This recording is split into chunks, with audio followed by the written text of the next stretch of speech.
But thank you all so much for joining us for tonight's program. Very much looking forward to it. It is let me get this right. I'm gonna butcher the pronunciation here. The Murder of Dorothy Milliken, Yes. cold case in Maine. Wonderful. And I'm gonna let Sharon tell you about the story, but let me introduce Sharon. If my computer will allow me to do so. I apologize. I'm on different technology tonight. Okay, so Sharon Kitchens has lived in Maine for a few decades. Her first book, Stephen King's Maine, A History and Guide, was published by History Press back in 2024. Every week, Sharon can be seen carrying an armload of library books. She loves hanging out in cafes, eating chocolate croissants, and sipping lavender lattes. Her fondness for Patti Smith's poetry is matched only by her love of Taylor Swift's lyrics. She is both a cat and a dog person. And she sometimes writes at her Substack, which is deliciousmusings.substack.com. I'll put that link in the chat. So all 100 plus of us who are watching live and the many more that will watch the recording, let's give a big virtual round of applause to Sharon for joining us here tonight. And Sharon, you can take it away. Thanks so much. Okay. Oh my gosh, Robert, thank you so much. So yeah, I actually was at the library earlier today because I actually have this book that I picked up there. Also it is 85, which means we're melting here in Maine. So I have the window open just in case you hear anything loud go by. And shout out to Orono, huge fan of Orono. So I'm in Portland, Maine, and this is the book, The Murder of Dorothy Milliken, that I will be, you see that, talking about tonight. So thanks so much for tuning in. Okay, so I'm the author of Stephen King's Maine, A History and Guide, which, as Robert said, came out last year with Arcadia Publishing, otherwise known as the History Press. And for that book, what I did was I traveled around Maine to various towns that had inspired King's fictional landscape of Castle Rock and of Derry. Primarily, I was writing about Castle Rock. And as part of that, I spent a bunch of time in Lewiston, Maine. When Stephen King moved to Maine with his mother and older brother when he was 11, 12 years old, they were living in Durham, and he would go to see the Bee Monster movies in Lewiston. So I had a chapter about that in the book, and again, was spending time there. And Lewiston really got under my skin in a good way. I found it a jewel in the rough. I knew that when I finished the book or in the chapter in the book, I wanted to spend more time there. So in September, early September of 2023, yes, melting here, I had a conversation with my editor about the next project, and he suggested a few things, and one of those was to do a true crime book. And no offense to anyone who is interested in true crime, I was very limited in my knowledge at the time when I said to him, absolutely not. I would have no interest in it. At that point, I had read Truman Capote's In Cold Blood and Midnight in the Garden of Good and Evil. And the latter of the two was published in the 90s. So that was about as current as I was on true crime. So and at that point, my thinking about true crime and why I was saying no is because I thought that true crime this was my impression. Again, my uneducated impression was that it was macabre. I didn't think it was ethical. I thought that, families weren't involved necessarily, that it wasn't stories about victims, it was stories about serial killers. And that just wasn't something that, none of that interested me. But I'm a very, very curious person. So the next morning, I got my cup of coffee and I was sitting in front of my laptop, and I went online and found that the Maine State Police have an unsolved homicides webpage. So I was looking on that, and within a few seconds, I had sorted. They had 70-ish cases then, they do now. very quickly, I came up to Lewiston again because I'd wanted to spend more time in Lewiston, even though I wasn't thinking I was going to do this. In the back of my head, I was like, well, Lewiston. And then also the 1970s, I sorted by the 1970s because the 1970s has always been a decade of interest to me as far as fashion and culture. So at that point, I landed on Dorothy Milliken. She was the only, as far as I recall, she was the only unsolved homicide in Lewiston from the 1970s. And I read the 2 or 3 sentences about her, that she had been a 27-year-old mother of 3 who had been at a laundromat in Lewiston, that she was from Sabattus, which is a neighboring town, but had been in Lewiston doing her laundry in the middle of the night and had been killed. And I immediately thought 2 things. One was, what in the actual, which was, by the way, actual was definitely not the word that I used. Was this woman doing in a laundromat in the middle of the night in this neighboring town? And second was, who was she? I just wanted to know who she was. I wanted to know her life.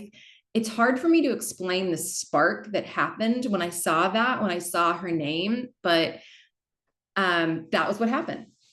So I still wasn't thinking that I was going to do a book, but I went online and I found just a handful of like articles or interviews that her daughter had done, or just reviews of the case, because it was, again, almost 50 years old.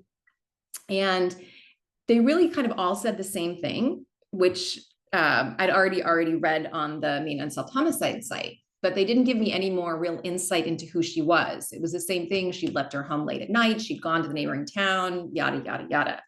So then I went on a site called newspapers.com, which some of you may know. It's a subscription archival site. And I was able to look at copies of newspapers back in the 50s, 60s, 70s, and get a much fuller picture of what was going on at that time, and of a little inkling more as to who she was.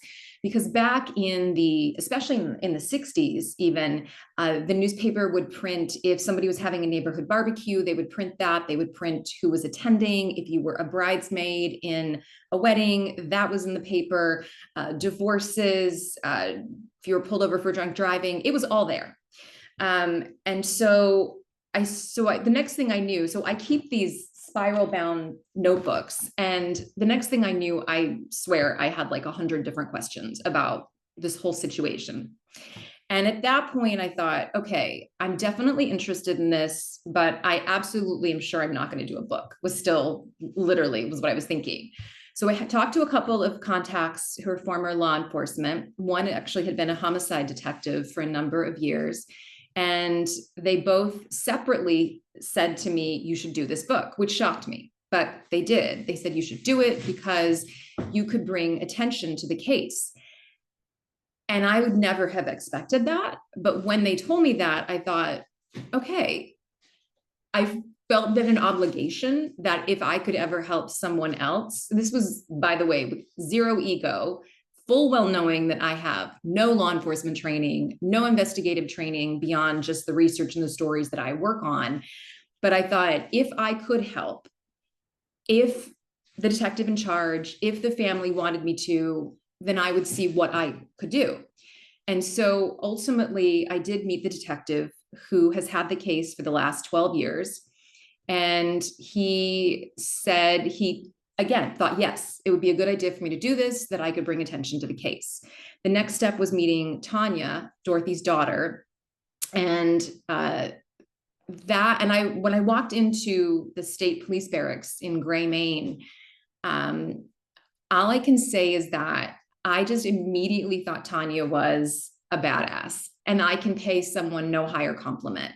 I am floored by her strength and her bravery, her endurance, and her overall positive mindset. The fact that she is so protective of her mother and of her family, and that she has done everything within her power to try to keep her mother's case in front of the police, in the media, it's astounding. And so when we met, Tanya laid out a number of rules, all of which I was actually very grateful for and agreed to immediately. And one of the biggest rules was that I would, and this changed as a trust, as a relationship began, but that I would not do any interviews with her family without her present. And so that actually I thought would be helpful anyway, even though she was 7 years old when her mother passed away. So when I met Tanya, that was the turning point. That was when I was really locked into this.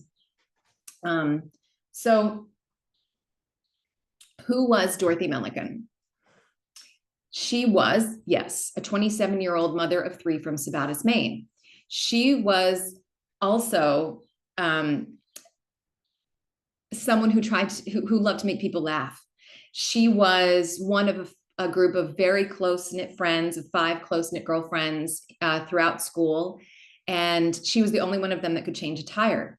She liked ketchup on broccoli. She liked ketchup on everything. She drank coffee all day long. She collected rocks. She liked picking flowers. She loved the Beatles. She loved George Harrison. She loved Elvis Presley. She was into fashion. She started thrifting when she was older, and she was known for being very stylish. And the more I found out about her, the more I liked her, the more that I wish that I could have known her. She was 5'1" and 110 pounds, soaking wet. So she was small, but she was strong. And that's important. And we'll get to that in a little bit. So let me also say that I did not have access to any of the police, the binders, any of the files from this case. And when I requested FOIAs, which are Freedom of Information Act requests, I was declined by the Attorney General's office on all fronts, including my requests for closed cases, because in the state of Maine, and I don't have the details right in front of me, but it is in the book, but in the state of Maine, I think it's something like before 1996, all files are closed to the public. So I really had to do all of my own research, which actually I think ended up being a good thing, because it made me, I think, work that much harder and not rely on files that, you know, there could have been flaws, there could have been information missing. So, okay, well, let's go to Dorothy's last day. So keep in mind that, and this is talking to homicide detectives. And also, if you've ever seen any episode of Law and Order or read an Agatha Christie or any number of things, this will make sense. Every single detail of a person's last movements, of their last 24 hours, that matters. If someone normally goes to this post office, but for some reason they go to a post office in another town, it could have absolutely nothing to do with anything, or it could have absolutely everything to do with what happens. So you have to pay attention to all of that. So in addition to getting to know Dorothy, one of the first things that I set out to do was to understand exactly what she did in the days, the weeks, the months, but especially the 24 hours leading up to when she passed. And then I worked myself out from there, from places where she'd spent time. I talked to people who, everyone from someone who was a doorman at a club, to someone who was a drug dealer, to someone who had been a newspaper boy in the area at the time, to someone who was a car expert, a classic car expert, and could talk to me about Dorothy's car and what the police cars were like at that time, to getting details about vending machines for sodas in the area, which we'll get to in a second. So, okay, Dorothy got up on Friday, November 5th, 1976. Her husband, Peter, had already left for work. She was a coffee all-day drinker, cold, warm, it didn't matter. So she walked her daughter, Tanya, out to the bus stop with her cup of coffee. And I think that was around 7:30 in the morning. School began around 8:15. Then at around 8:30, 9 o'clock, Dorothy took her baby, little Pete, to her sister Mary Ellen's in a neighboring town. Her other younger daughter, Gail, who I'm not Gail, sorry, Erica, stayed home with a 19-year-old woman by the name of Gail, who, if you've ever seen any of the coverage, she's only ever referred to as a 19-year-old. And I actually have a chapter on her in the book. I was able to talk to her mom. So if you pick up the book. But anyway, so Gail was someone that Dorothy used to babysit and had lived down the street. And Gail was staying there with her baby and had an arrangement with Dorothy that she would get to stay on the sofa in exchange for helping with the childcare. And mind you, the house that Dorothy was staying in or living in with her husband and Gail and their children was very small, very, very small. And it was like a 2-bedroom sort of, and really one level. So anyhow, this also comes into relevance later on. So Dorothy leaves the house, Gail's there taking care of Dorothy's daughter, Erica. She takes her son over to Mary Ellen's. They have a cup of coffee again. And then this is where we're not entirely sure what happened. Sorry, it is so hot. But Dorothy went and got her hair permed in either Lewiston or Lisbon. And this is one of those things that nags me today, because most people, they go to the same hairdresser. So I've never understood how Dorothy could have gone to one place or the other.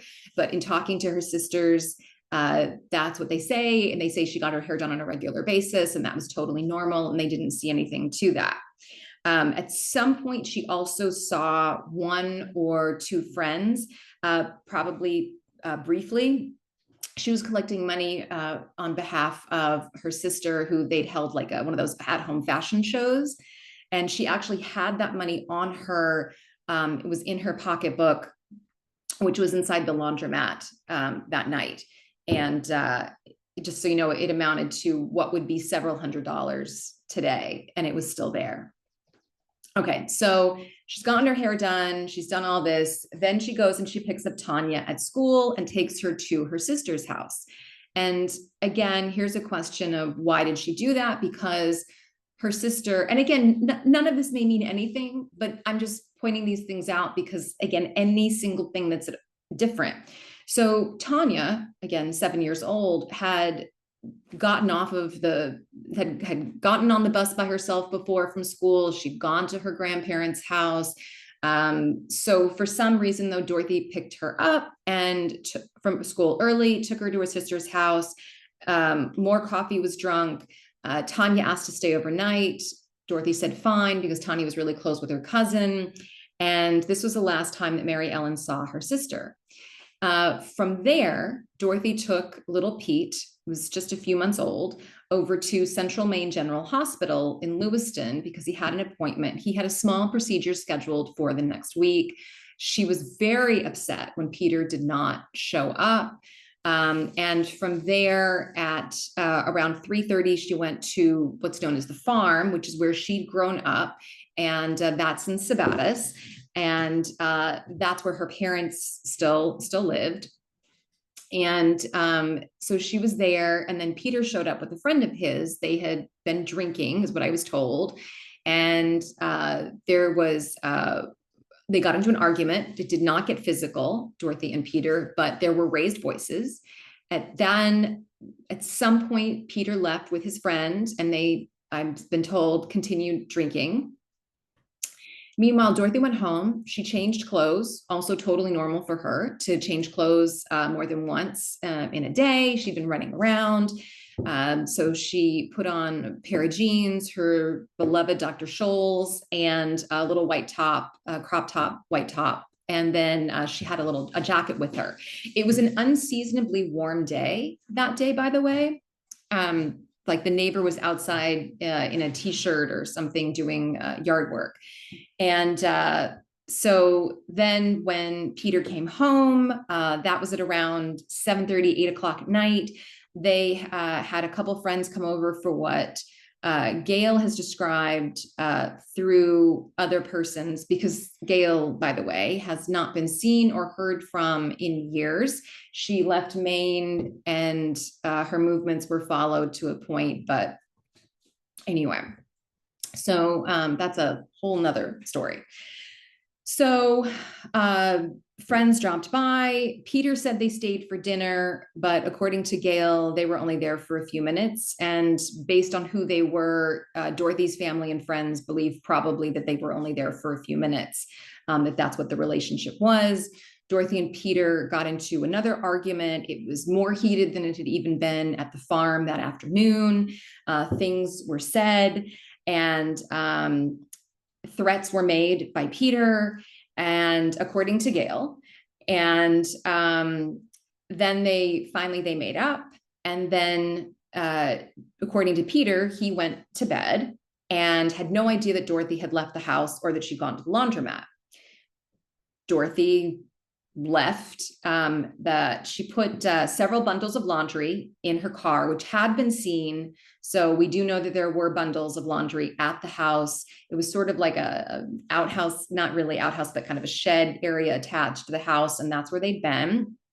And so that was around 10:30, 10:45 at the very latest that she had done that. And then she got in her car and she drove the 10 minutes or so that it took to get to her parents. She, this is a key thing. She was a night owl, and she did stay up late at her home cleaning. She did not normally go to the laundromat that late at night. I don't even know that she went to the laundromat really like late night at all. When she did go to the laundromat, it was more often with her mom or with her older sister, Mary Ellen. So I know that in the press, and I maybe on the Maine State Unsolved Homicides webpage, it says that that was normal for her, but it was not normal for her. It was normal, again, for her to stay up at night and for her to clean inside her home.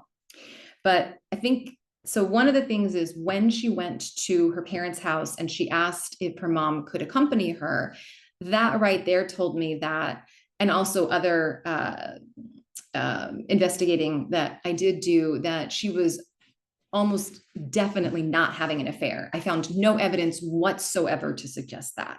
And I did look deeply. But her mother was not feeling well, and so she didn't go. And so then her dad, she asked supposedly, and he said that he didn't want to go. He wanted to stay home with his wife, something that he regretted, and which ultimately, of course, broke him after Dorothy was killed. So Dorothy is unafraid to go ahead and apparently thought she was safe to go alone that late at night to the laundromat. I have talked to other people who have lived in Lewiston at around that time and in years later, and they said that they would have done the exact same thing. They would have gone to the laundromat alone at night. It was located at least a mile from the downtown bars and places, so it wasn't, which was very seedy. At the time, there were sex workers wandering, there were people who were drunk in the street. It was a little bit mayhem down there, but she was at least a mile or more from that. I haven't measured it, but where the laundromat was it was sandwiched between two three-story apartment buildings, and it was in front of a house and in front of really a residential neighborhood. There was a supermarket down the street. Kitty corner was an auto repair shop, or like a service station, really is more accurate. So there was a underground type bar, which was not uncommon in the area, that was in a home nearby. But it was pretty quiet. The laundromat was very well lit, however, especially in the front.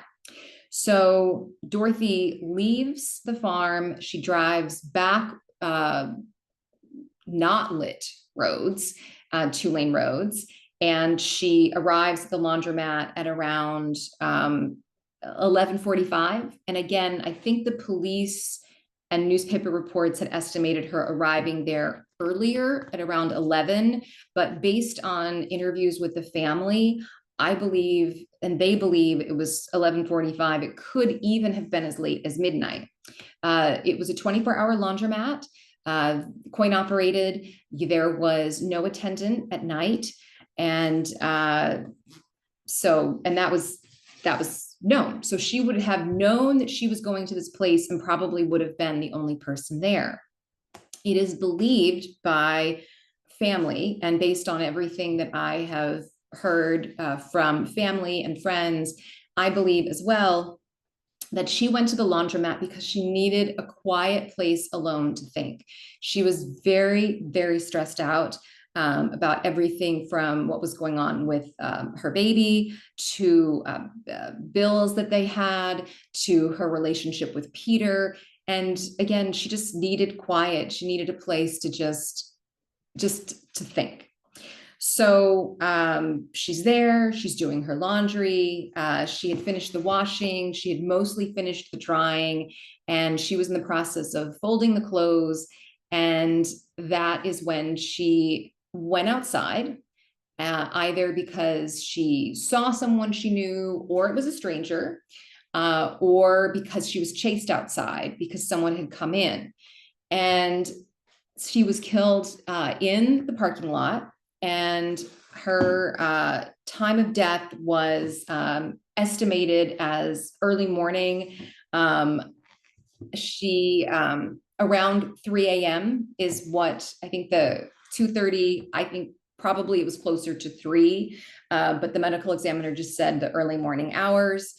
A young man who was dropping off newspapers on the sidewalk in front of the laundromat saw what he probably thought was a sleeping bag or something, went to check on it, and that was when Dorothy's body was discovered at 4:45 a.m. And that was her final day. So the investigation. So the original detectives, the Maine State Police, so the Lewiston Police took charge of the scene within an hour or hour and a half. And then the Maine State Police arrived shortly thereafter. And something to just, and I apologize, I'm hopping around a little bit here, but something to keep in mind is that while it had been really warm, unseasonably warm the day before, the temperatures had plummeted. It was freezing by the time that she would have gone outside in her little top. She left her pocketbook inside the laundromat, and she also left her jacket inside the laundromat. And there's no heating vents or anything like that where she would have been standing outside in warm air. So when she went outside, it was, again, she was either running from someone, or she only expected to be outside for a very, very short period of time. At that point, you could smoke inside the laundromat, which she had been smoking. So that was not why she went outside. So the investigation. So when a case goes cold, what I was told by law enforcement is there are a couple of reasons.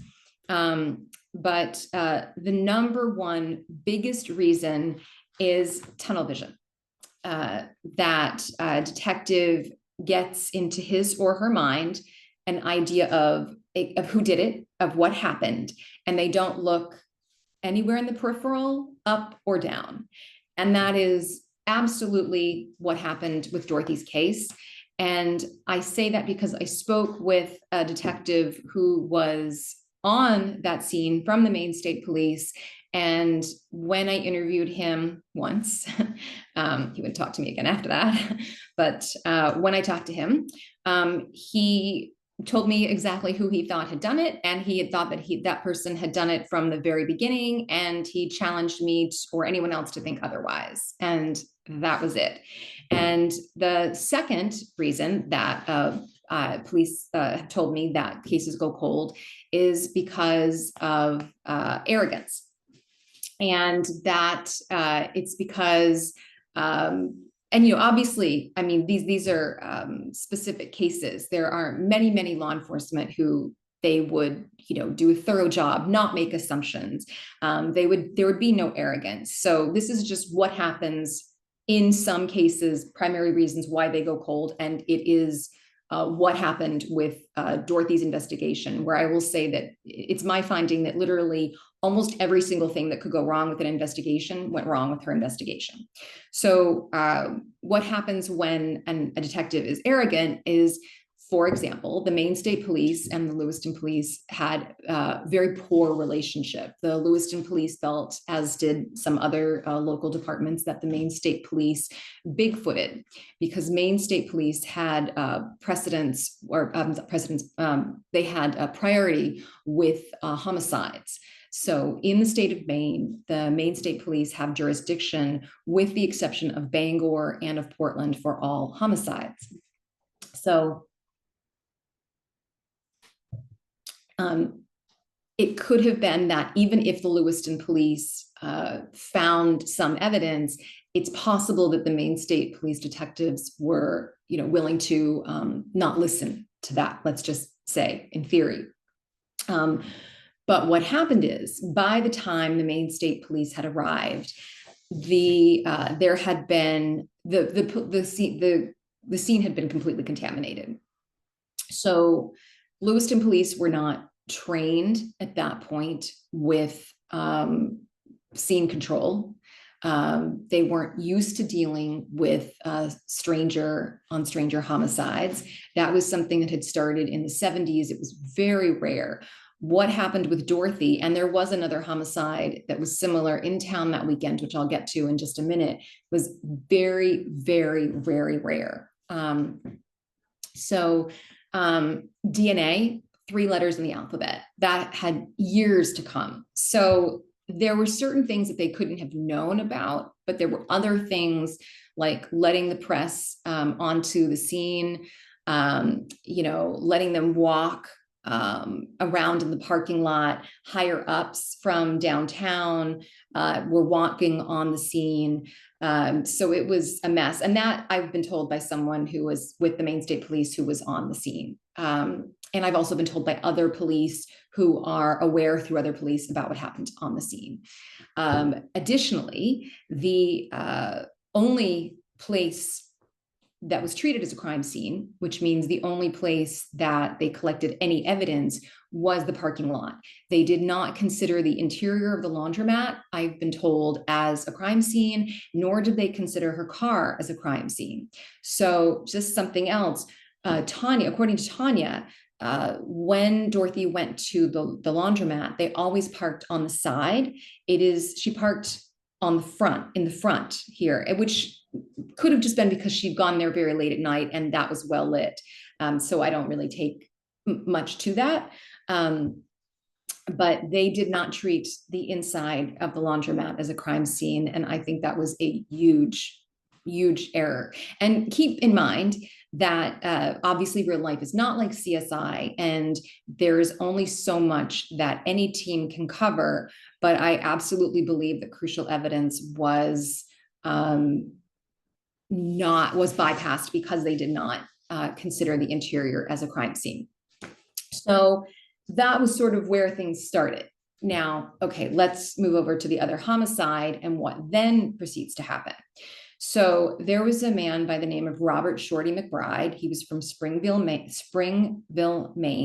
And he was, and I apologize, he was at least in his 60s. He might have been older. He was a guy that was staying over at the Lewiston Fairgrounds, which was where there was a racetrack there. There were a couple mobile home parks. He slept on a cot inside a barn. He was very friendly with the owner of this horse barn and with the owner's family. Shorty got the nickname because he was 4'9" or 5 feet, but well-liked, jovial guy. He was an alcoholic.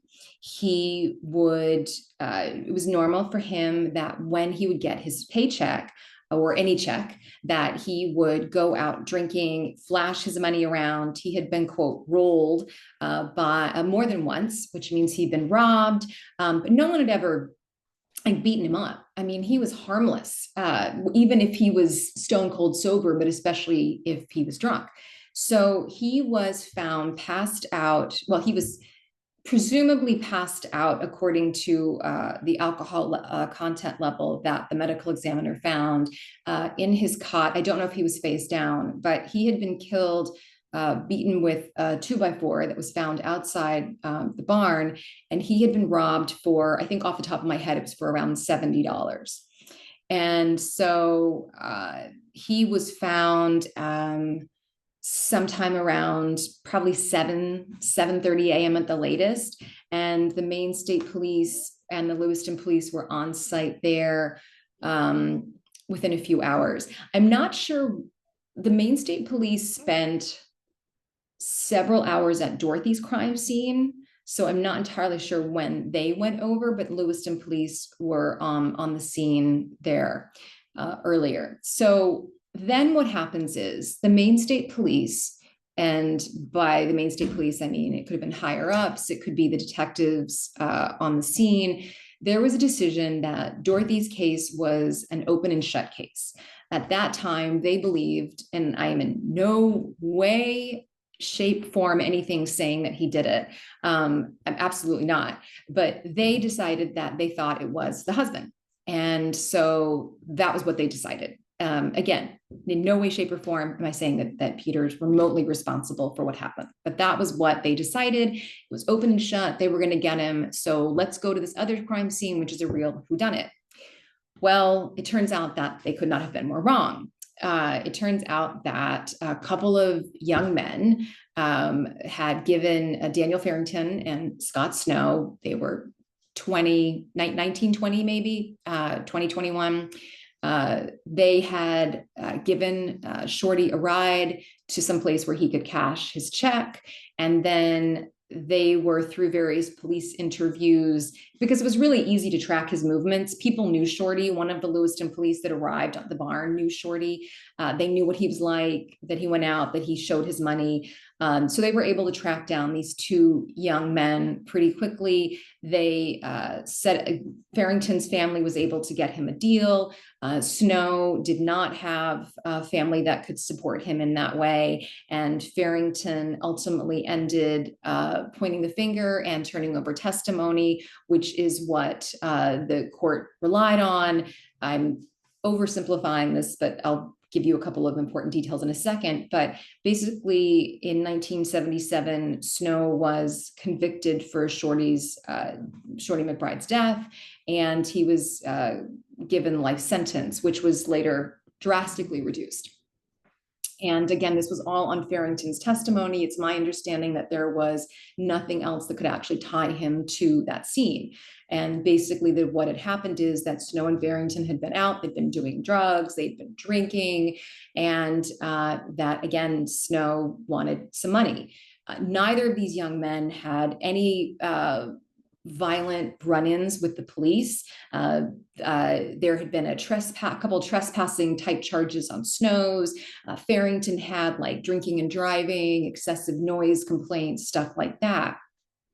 Snow was blacked out drunk that night, that morning. That's what he told family, that's what he told anyone and everyone. And based on my research, I have no reason to doubt that. So Farrington, according to Farrington, it was Snow who wanted to go and wanted to get this money. And so again, the way that Robert Shorty McBride was killed was he was beaten up with this 2x4, which was left at the scene. And to have two murders like this in one weekend was literally enough that I talked to one person who had a knife under their bed. They were so scared, under their pillow, and someone else who sent their wife and young son out of town. It was that rare. And so these two murders took place both at around the same time. When I talked to people at one of the places where Snow and Farrington had hung out, it was a doorman at this one club. He was one of the owners.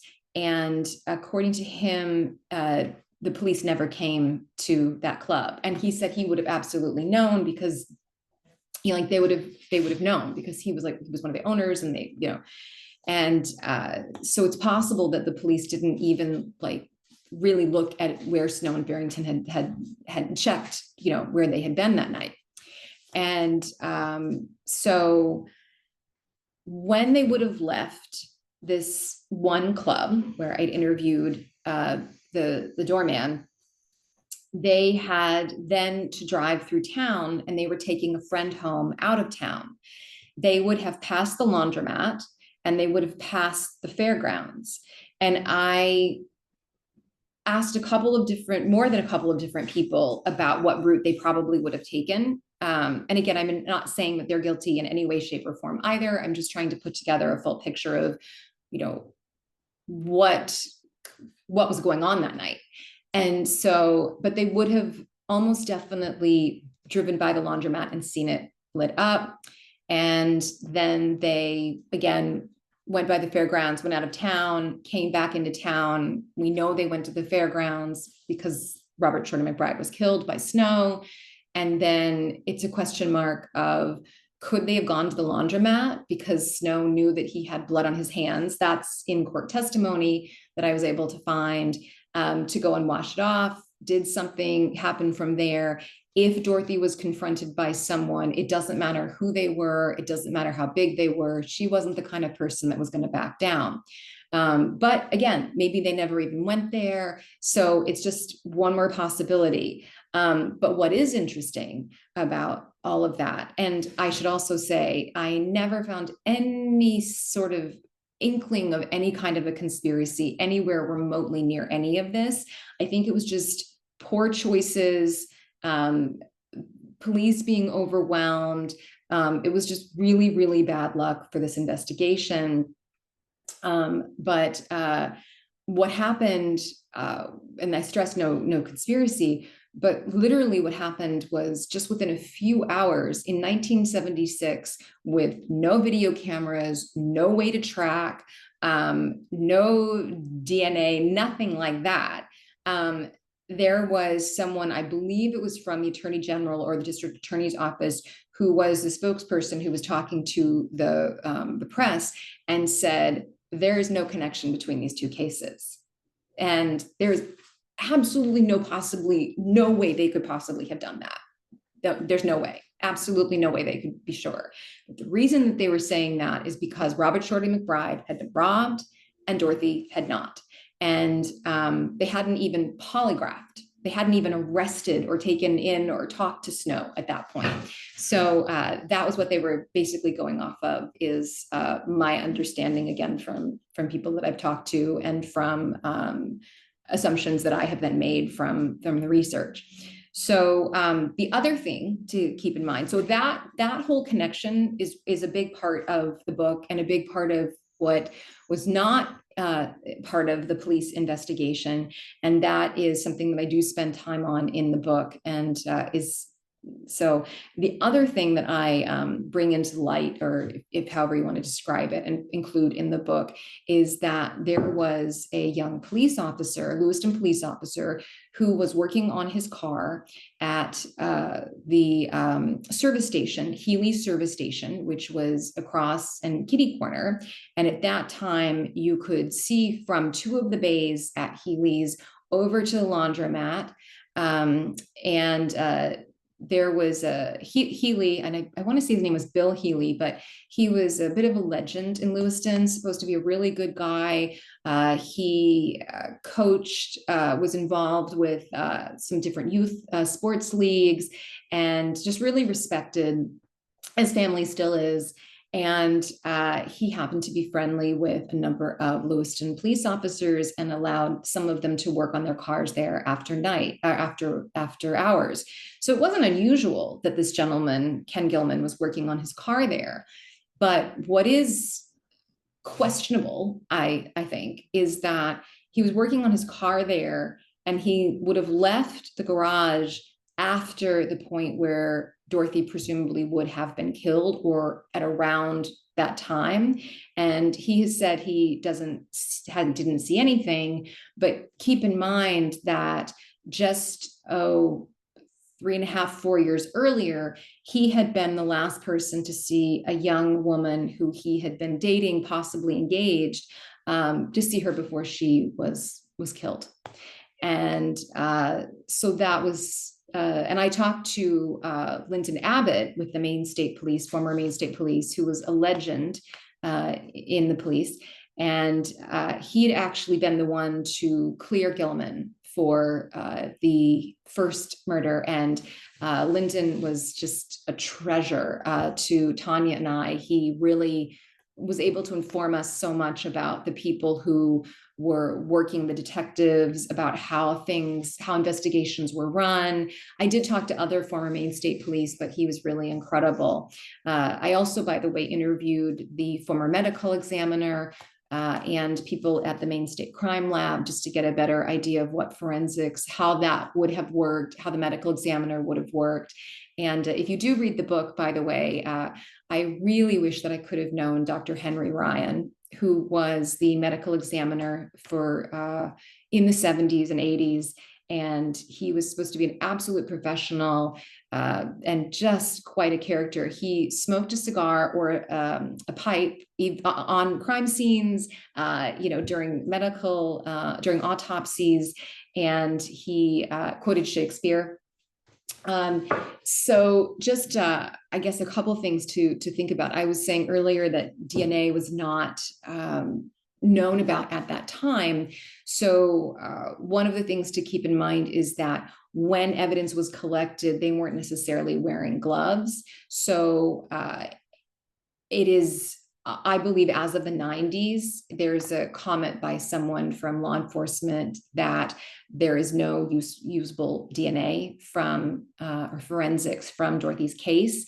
And I think that is for a variety of reasons, but without getting too far deep into that, again, research that I did, there is nothing of forensics that can be used for Dorothy's case at this point. So for her case to be solved, it is absolutely reliant on people coming forward who have information. And that is what we're hoping will happen. I know that people have been contacting Tanya and the Maine State Police. So challenges again. So for the investigation, there's loss of evidence, loss of witnesses, loss of the crime scene, but time can be advantageous for the police. And certainly it was for me, because I talked to over 4 dozen people. Now, some of those people were experts who had nothing to do with the case, but I talked to people who had not been willing to talk to anyone before. I did inform the Maine State Police of any remotely relevant information, and anyone that I felt could benefit the state police. I did strongly encourage them to talk to the state police. One of the primary ways outside of DNA that cold cases are solved is by relationships change. So people get divorced, people move away, people just, they're not friends anymore, they're not lovers anymore. People get older, people pass away. So maybe, someone that they were afraid to talk about before, they're not afraid to talk then.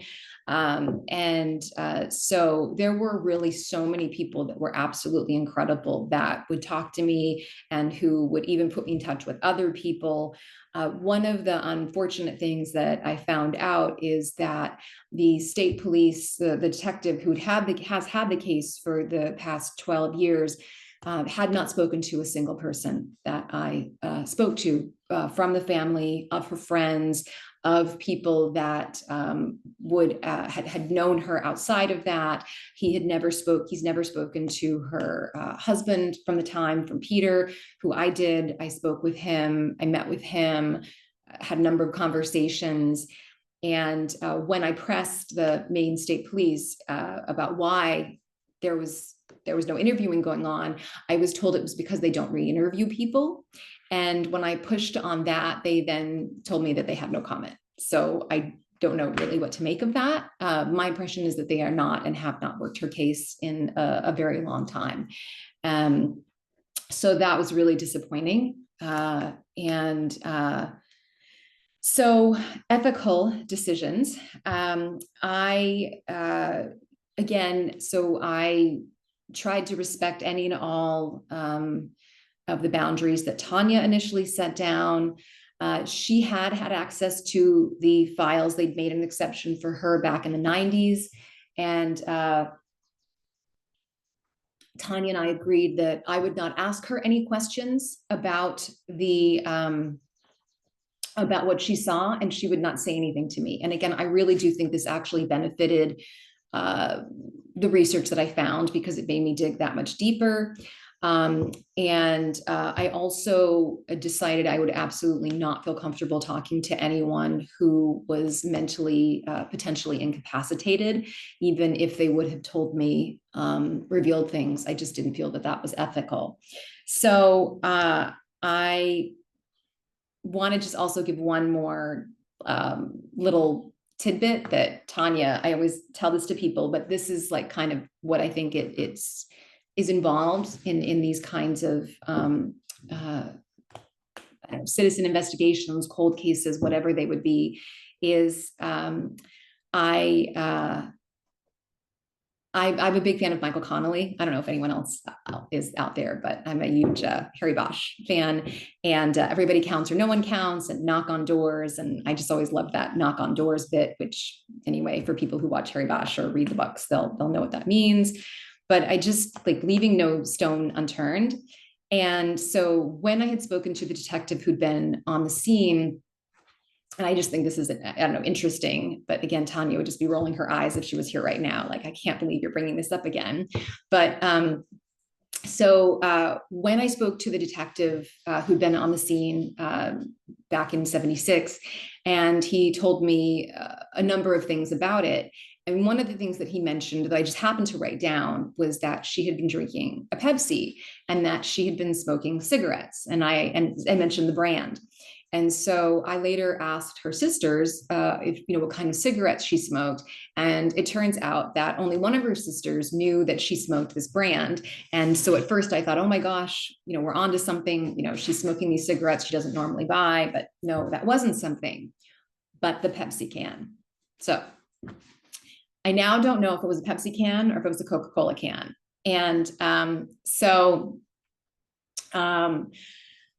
what at the time, this is just something, the kind of things to consider when you're working a cold case. So something that took place, 2 or 3 decades ago or more, is so Dorothy did not keep soda at home, and her parents didn't keep soda. And I don't know about you, but when I go to people's houses, like I know what seltzer water they have. I know whatever. I know to some degree what they drink. And so her parents didn't have the Pepsi or any kind of soda, and she didn't at home. She didn't stock it. So, and there wasn't a vending machine at the laundromat, but there was a vending machine at the service station across the street, and it was inside, and it did have Coca-Cola, not Pepsi. And I still wonder about that darn can and where that came from. And if she had stopped somewhere, and if maybe the reason that things were taking longer at the laundromat, why she wasn't, out of there in 2 hours, and why she might have still been there at 3, was that because she took the time to walk across the street and to get a soda and to have a conversation with the young man who might have had absolutely nothing to do with anything? Who knows? But that's just one more piece of it. And I also want to say it was just profound what I learned from so many amazing, amazing people who are former law enforcement, and also just reading profiler books and everything. It was fascinating. But people lie all the time when it comes to investigations, and it may have absolutely nothing to do remotely with the case. So I just also found that interesting. So anyway, what I hope people take away is that they get to know Dorothy better, and that people advocate for victims. And and I think I talked way over my allotted time, so apologies. But I'm going to stop talking now. Well, I'll do Sharon, Q&A. you So, did a great sorry. job, Sharon. Folks, let's give Sharon a big virtual round of applause for a great talk. And we'll take some questions. If you have questions for Sharon, please type them into the Q&A box. So Teresa says, and she asked this a little earlier on. I'm not sure if you tackled these or not. I don't think so.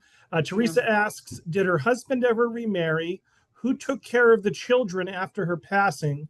And is there a reason why Gail left the area and no one can locate her? Okay. I did not cover this, and I'm happy to do that. Yes, Peter remarried. I don't remember how long after he remarried. He did have an affair with one of Dorothy's friends pretty close to after she was killed. Again, that doesn't necessarily mean anything, but he had also had an affair while they were married. And yes, so he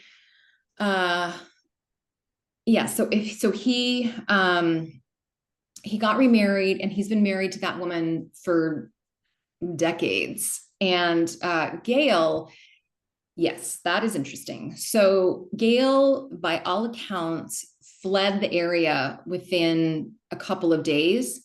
And then she went back and forth. Because she was being interviewed by the police, she went back and forth between, and I do lay this out in the book, the whole 9 yards of where she went, but just, she basically left the state, went to Massachusetts, I think, came back. She went to live in Florida. She took chances in life. She had a problem with drugs, maybe with alcohol. So she got into a few things, and I think that unfortunately probably that led to something. And she has not been seen or heard from since the mid-90s, since the mid to late 90s. Ralph says shoddy police work, arrogance is a terrible thing. And then he also adds, I respect the daughter's privacy, but her mom was murdered. So we need to find the killer, need to break some eggs when making an omelet. Yeah, Tanya would agree. I mean, yeah. By the way, Teresa did a 3-part question. Her other question was, who took care of the children after her passing? I'm so sorry. Yes. Yes. So actually, Peter took the children up to Aroostook County, Presque Isle, which is where his brother lived, who he was doing work with. The woman he was having the affair with went with them, and that lasted a little less than a year. And then Dorothy's sisters came up and took the children back with them and raised the children between them. Teresa, at the beginning of the talk, you had mentioned newspapers.com, and Teresa just wanted to note that she's a big fan and uses it frequently in her genealogy research. Yeah. Oh, it's so awesome. Yeah, it's really cool. An anonymous attendee, how were you able to find so many people still available after so many years? They must have been old. They were, and I'm a dog with a bone. I literally I will talk to a telephone pole. I just started knocking on doors, and it was actually really interesting. I wasn't even intentionally looking for some people. The first thing I did was that I put the word out to people that I knew who had grown up in the area and who were around at that time. And I let them know what I was working on. And if they knew anybody who was around the area and could describe it, to me, I thought, well, let's start there. And then it was just a matter of, as I started needing to know different things, like, for instance, I found people who had worked at and were related to people that owned the service station randomly, because I was looking for photographs of the area and found someone who collected them, who knew this person. And then it becomes like that. Like you talk to so many people. You just start talking. You ask, my mind is like you just ask a lot of questions. And there's no manual, really. It's just, that's just the curiosity drives you. We're going to start to wind things down. Dana asks, does the family have a theory on who did the crime? they do, but who knows? I mean, the police are the ones that have, the most, they have the evidence. They're the only ones that I think confidently could put anything forward. Now, Sharon, within the true crime space, there's a whole subgenre of podcasts, true crime podcasts. I saw that this was just covered by the Murder She Told true Yes. crime podcast. Yeah. I think you were involved. I think they Yes. used your book as their primary source. Can you talk about true crime podcasts and anything else you've been doing to get the word out about the case? Yeah, sure. Well, I've been doing different book signings around Maine. There was a big article in the Lewiston Sun Journal. So that was great. Tanya did some TV. She's really good at TV. And yeah, so Kristen is actually a friend of mine who is the host of Murder She Told. And we are talking about doing maybe a 3-part podcast series based on the book with new evidence that I have since found since the book, which I won't talk about here, but and also being able to maybe get Lyndon on to talk directly to people. So we're hoping to do that more in the fall, completely with Tanya's support and blessing. We probably, have her on. So hoping that comes together. But yeah, Kristen was amazing with doing the 2 episodes on that. And Kristen was someone that I really leaned on some as well. We had a lot of conversations around empathy and how to and ethical storytelling. So yeah, can't say enough good things about her and her podcast. Good. We actually just had an author on whose book was covered by that podcast as well. This was just 2 weeks ago. E.C. Hansen wrote a book called Dead End Road, which is about Renee Freer, and that was a cold case out of Connecticut. Okay. 8-year-old girl. Yeah. I don't know. All of a sudden, all these true crime books. So it's definitely a popular genre. 2 more questions. April asks 2 more questions, then I'll have a question. April asks, how long did it take you to research the book? Yeah. So I actively started. So it was really February, March, April, May, June, July, August, September. I worked on it about 8 months, several hours a day. And then at that point, I could have continued working on it, but Tanya and I agreed.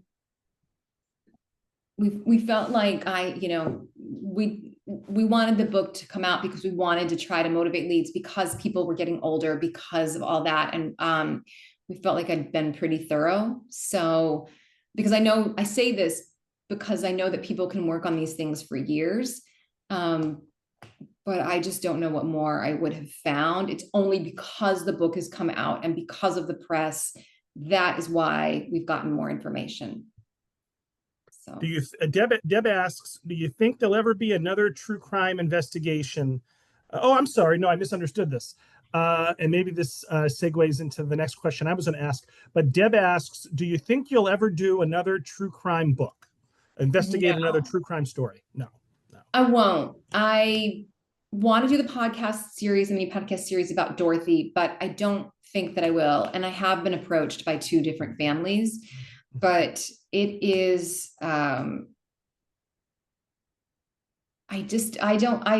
want so badly for the police to do this, or to find someone who is, maybe former Maine State Police who would volunteer their time. But I think with Dorothy, just to be perfectly honest, I think if I did a good job at all, and to be clear, I never set out with the intention of thinking I would remotely find out who did this, but I think I had as much, if you want to say, success with finding information because of the family. And I feel very, very loyal to them. It's a huge emotional investment. I don't think I'm equipped to do more. I'm figuring that out. If that's what you hear, it's because I'm still figuring that out. Yeah. All right, so we're not doing another true crime book, but we are doing a multi-part podcast on this book. But Yes. that leads me to my next question. What is next for you, Sharon? What are you working on next? Yes. So I'm going back to my happy place, which is Stephen King. So I am actually working on a book where I am interviewing female constant readers. So women who have been reading, who've read a lot of Stephen King, um, some for decades, some for a few years, but mostly for decades, and on Stephen King's female characters. So I'm looking at that mirror, that how he's writing women and how women are reading those characters, and especially women who have experienced trauma in their lives. So a lot of the subject matter that he's writing about. And so I'm actively looking for women who are readers of Stephen King to interview for that book. And that book is going to take a few years. So yeah. As an aside, Sharon, I am a big Bosch fan. I've read all the books and I do watch the TV show and I watch the Bosch Legacy spinoff. And I'm looking forward to the Ballard Ballard. spinoff. I think that starts next week, actually. It does. I'm so excited. Oh my God. And Maggie Q, right? they're Oh, releasing all 10 episodes at once. They're not making us wait every week, so that's good. yes. So Sharon, my last question. Did you read the What's that? Catalina Island detective one yet? Oh yeah. Yeah. No, Okay. Yeah. I've read every. Okay. I mean, in fact, I even like the Lincoln Lawyer even more than Yeah, of Bosch. course. Yeah. I've read every Connolly book. My Yeah. question, Sharon, last question is: where can people learn more about you and your works? Yeah, so probably the best thing is, the Delicious Musings Substack, but also SharonKitchensMaine.com. So, which has a link to the Substack, and it has information on where I'm doing talks and on the books and all of that. Yeah. Great. Yeah. Well, folks, let's give Sharon a big virtual round of applause for a great talk. Look for an email from me in about 45 minutes with a link to this recording and information about some other upcoming virtual programs that might be of interest. I'll also include links to Sharon's website and her Substack. And, this book is available wherever books are sold. And if you don't want to buy it, I encourage you to buy it. But if you don't want to buy it, I'm sure request it from your library. Libraries. There you go. Absolutely. And for those who are watching live, please take 60 seconds and fill out the feedback survey when you exit. So thank you all so much. And I hope everyone enjoys the rest of their night. Thanks again, Sharon. Thank you. Bye-bye. Bye.